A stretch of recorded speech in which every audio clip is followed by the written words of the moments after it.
You ask Tiger to calculate.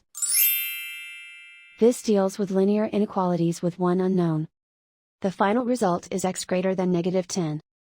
Let's solve it step by step. Group all constants on the right side of the inequality. Subtract 6 from both sides.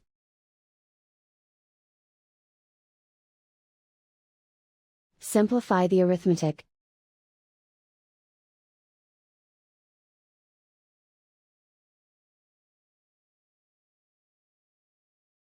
Isolate the x. Multiply both sides by 5.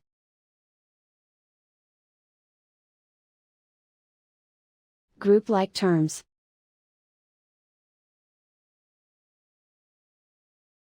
Multiply the coefficients.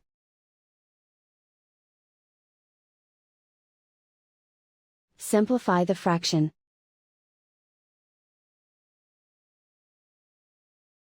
Simplify the arithmetic.